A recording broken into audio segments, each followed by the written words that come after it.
በ2026 የሚካሄደውን የዓለም ዋንጫን አስመልክቶ ብዙ ሰዎች በርካታ ነገሮችን እየተናገሩ ይገኙ ነበር። እንደ ሜሲና አርጀንቲና ዋንጫውን ያስከብራሉ ወይ ደግሞ እንግሊዝ ከ60 ዓመት በኋላ ለመጀመሪያ ጊዜ ዋንጫውን ትበላለች ወይም ደግሞ ስፔን በድጋሚ ዋንጫውን ትበላለች የሚሉ ግምቶች ነበሩ።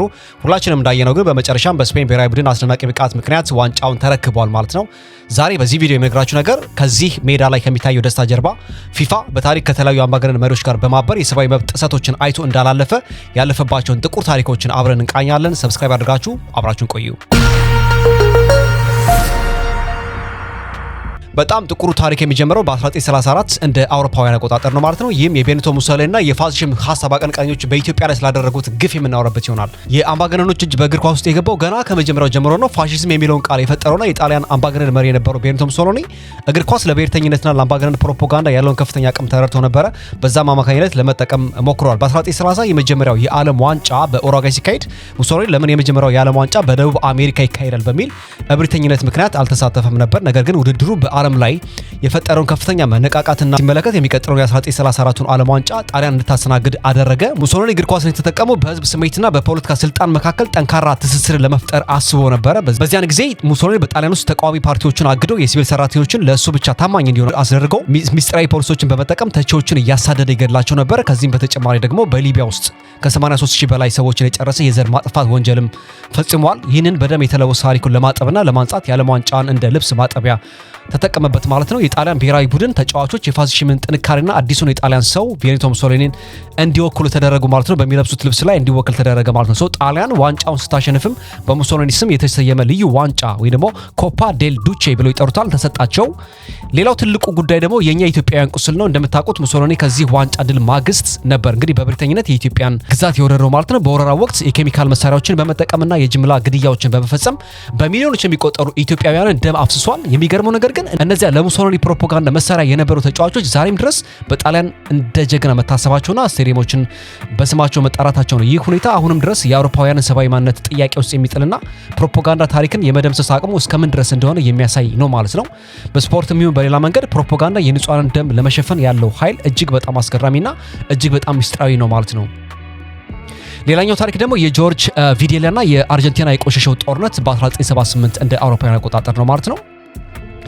ተመሳሳይ ታሪክ በአርጀንቲናም ተደግሟል። በ1978 አርጀንቲና የዓለም ዋንጫን ስታስተናግድ አገሪቱ በጄኔራል ጆርጅ ቬሬላ በሚመራ ጨካኝ ወታደራዊ አገዛዝ ስር ነበረች። ይህ አገዛዝ የቆሸሸው ጦርነት ወይ ደግሞ ደርቲ ዋር በሚባለው ዘመቻ ከ30,000 በላይ አርጀንቲናውያንን ገድሏል ወይም ደግሞ ደብዛቸውን እንዲጠፋ አድርገዋል። በጣም ዘግናኝ ነገር ደግሞ ጨዋታ በሚካሄድበት ዋና ስቴዲየም አቅራቢያ ኤስማ የሚባል ታዋቂ የማሰቃያ የማረፊያ ጣቢያ ይገኝ ነበር። ስቴዲየም ውስጥ ህዝቡ ለጎል ሲጮህ በጥቂት ሜትሮች ርቀት ላይ ግን ንጹሃን ዜጎች በወታደሮች ይሰቃዩ ነበር። ቪዴላ የሚባለው መሪ ይህንን የጭካኔ ገጽታውን ለመደበቅ የሚከተሉ ስልቶችን ተጠቅሟል። አንደኛው የአሜሪካ የህዝብ ግንኙነት ተቋም መቅጠር ነበር። አገዛዙ ምስሉን እንዲያስተካክልለት የሚዲያ ጨዋታ እንዲጫወትለት አንድ የአሜሪካ ኩባንያ በሚሊዮን የሚቆጠር ዶላር ከፍሏቸው ያንን ስራ ሲሰሩለት ነበር። ሁለተኛ ደግሞ የሰላም ፕሮፓጋንዳ ነበረ። በውድድሩ መክፈቻ ላይ ሰላምን ለማብሰር ነጭ እርግቦች እንዲበሩ ተደርጓል። ሶስተኛው የማጭበርበር ጥርጣሬ ነው። አርጀንቲና ወደ ፍጻሜ እንድታልፍ ከፔሩ ጋር ባደረገችው ጨዋታ ላይ 6-0 ስታሸንፍ ጄኔራል ቪዴላ ከጨዋታው በፊት የፔሩ ተጫዋቾች መልበሻ ክፍል ገብተው ማስፈራራታቸው ይነገራል። በተጨማሪ ደግሞ አርጀንቲና ለፔሩ 35,000 ቶን እህል በነፃ መስጠቷ ጨዋታውን ለመግዛት የተሰጠ ጉቦ ነው ተብሎ በብዙ ሰዎች ይታመናል ማለት ነው። በወቅቱ የፊፋ ፕሬዝዳንት የነበሩት ጆዋ ሃቫላጅና የቀድሞ የአሜሪካ የውጭ ጉዳይ ሚኒስትር ሄንሪ ኪሲንጀር ከአምባገነኑ ቪዴላ ጋር አብረው መታየታቸው የአገዛዙን ገጽታ ለመገንባት ረድቷቸዋል። እንግዲህ ይህ ዘገባ የሚያስተምረን አንድ ትልቅ ቁም ነገር አለ። አምባገነን መሪዎች ወንጀል ሲፈጽሙ የህዝቡን ትኩረት ለማስቀየርና ዓለምን ደግሞ ለማታለል እንደ እግር ኳስ ያሉ ተወዳጅ ስፖርቶችን ይጠቀሙባቸዋል።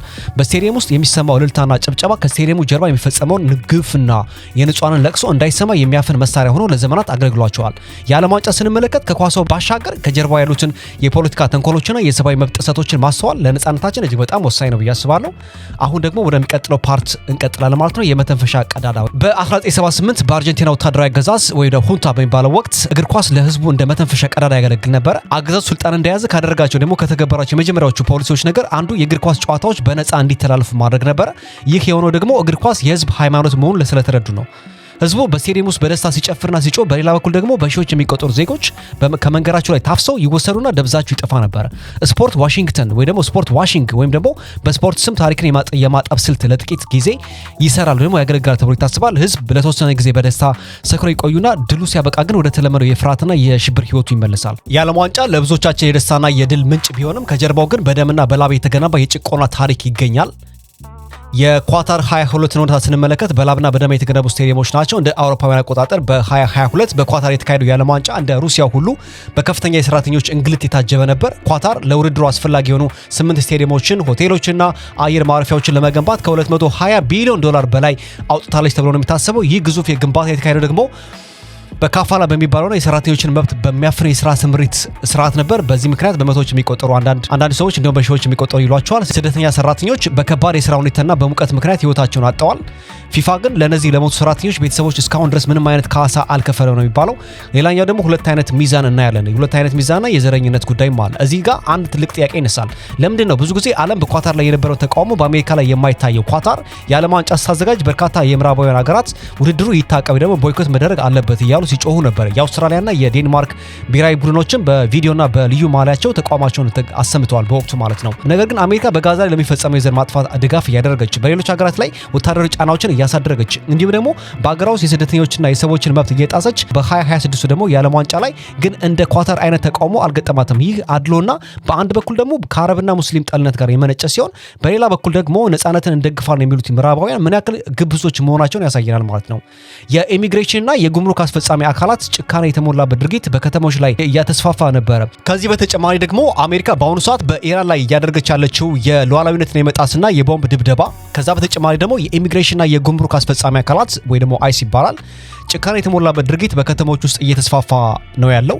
አሜሪካ ውስጥ ደግሞ የሚኖሩ እንደ ላቲን አሜሪካውያን ደግሞ ጥቁሮች ያሉ ስደተኞች ማህበረሰብ ለእግር ኳስ ያላቸው ፍቅር የላቀ ቢሆንም በአሁኑ ወቅት ደግሞ በአገሪቱ ውስጥ በሚፈጠረው አፈናና ፍርሃት ምክንያት ወደ ስታዲየሞች ለመሄድ ከፍተኛ ስጋት ውስጥ ወድቀዋል። ስለዚህ አሜሪካ ላይ ምንም አይነት ተቃውሞ ደግሞ ወቀሳ እስካሁን ድረስ አልሰማንም ማለት ነው። ትራምፕ ራሱ በሰጠው አስተያየት አጫጭር ሱሪዎችን ላደርግ እችላለሁ፣ በሱሪ እጅግ በጣም ውብ ሆኜ እታያለሁ፣ በጨዋታውም ልሳተፍ እችላለሁ፣ እኔ ግን ድንቅ አትሌት ነኝ በማለት በጣም አስቂ በሆነ መልኩ ኢጎን ሲያንጸባርቅ አይተነዋል። ለዶናልድ ትራምፕ ሁሉም ነገር ስለ ራሱ ኢጎ ብቻ ነው። የዓለም ዋንጫ ደግሞ ከዚህ ቀደም ታይቶ በማይታወቅ ሁኔታ ዓለም አቀፍ መድረክ ይሰጠዋል። ከዚህ በላይ ደግሞ በኢራን ላይ ህገወጥ ጦርነት መክፈቱን፣ በጋዛ ለሚካሄድ የዘር ማጥፋት ድጋፍ መስጠቱን፣ የኢሚግሬሽን የጉምሩክ አስፈጻሚ አካላት ሰዎችን ከመንገድ ላይ አፍረው መውሰዳቸው እንዲሁም ደግሞ ኢኮኖሚውን የተቆጣጠረበትን አጥፊ መንገድ ለመደበቅ ትልቅ መሳሪያ ሆኖለታል። ስለዚህ ጉዳይ ግን ማንም ምንም ነገር አላወራም። በተለይ ደግሞ የምዕራባውያን ሚዲያዎች ማለት ነው። የፊፋ ፕሬዚዳንት ጂያና ኢንፋንቲኖ ከትራምፕ ጋር ያላቸው ግንኙነትና ለዶናልድ ትራምፕ ይሰጡ የነበረ ደግሞ የማበረታቻና እንግዲህ ፖዚቲቭ ገለጻዎች በጣም አጸያፊ ደረጃ የደረሱ ናቸው። ኢንፋንቲኖ ለትራምፕ የፊንፋን የሰላም ሽልማት የሰጠው ሲሆን ይህ ድርጊት ደግሞ አሜሪካ በቬኔዙዌላና በኢራን ላይ የቦምብ ጥቃት በምትፈጽምበት ወቅት የተከናወነ መሆኑ ነገሩን ይበልጥ አስቂኝና አሳዛኝ ያደርገዋል ማለት ነው። ሌላው ደግሞ የሜሲ ቢሽትና የሜክሲኮ ሶምቤሮ ጉዳይ ነው።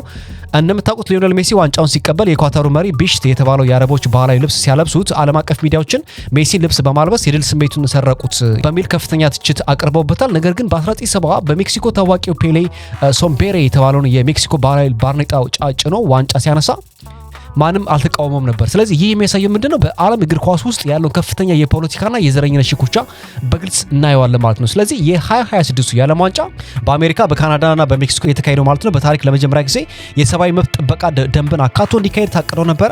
ነገር ግን በዶናልድ ትራምፕ መሪነት አሜሪካ ስደተኞችን የምታሳድድበት፣ የተቃዋሚዎችን የሰዎችን መብት የምትረግጥበት ፖሊሲ በመከተሏ ምክንያት ውድድሩ መላው ዓለምን በደስታ የሚሳተፍበት ሳይሆን በርካታ የዓለማችን ህዝቦች በስፖርቱ ደስተኛ እንዳይሆኑ እንደሚያደርጋቸው ከመጀመሪያው አንስቶ ሲናገር ነበር ማለት ነው። ስለዚህ የአርጀንቲናዋ ጋዜጠኛ በተለይ ጃስሚን የሰጠችው ምስክርነት ለሁላችንም ስሜት ይወክላል ብዬ አስባለሁ። እሷ ስደተኞች ከመንገድ ታፍሰው እንዲሰወሩና ግድያ እንዲፈጸምባቸው ስትዘግብ ቆይታ ድንገት ወደ ዓለም ዋንጫው የደስታ ድባብ ስትገባ ትልቅ የህሊና መረበሽ ወይ ደግሞ ዋይፕላሽ እንደሚገጥማት ትናገራለች። እግር ኳስን እጅግ ወደዋለሁ፣ ባህሉና የሚወክለውን አንድነትን አደንቃለሁ፣ በሌላ በኩል ደግሞ እግር ኳስን እጠላዋለሁ፣ ምክንያቱም መንግስታት ግፋቸውን ለመደበቂያነት ስለሚጠቀሙበት ስትል ተናግራለች። ይህ ዘገባ ለሁላችንም የሚያስተላልፈው አንድ መልእክት ግልጽ ነው። እግር ኳስን በታላቅ ፍቅር እንመልከት፣ ነገር ግን በታላቅ ጥንቃቄም ጭምር ማለት ነው። በስቴዲየሞች ውስጥ የሚታየ ብልጭልጭ መብራትና የደስታ ጩኸት ከጀርባ ያለውን የንጹሃንን እንባና ደም እንዳይሸፍንብን ነቅተን መጠበቅ ይኖርብናል። የእግር ኳስ ጨለማ ገጽታ የሚበራው እኛ እውነቱን ለማወቅ ስንወስን ብቻ ነው የሚል መልእክት እንወስዳለን። ስለ አዳመጣችሁ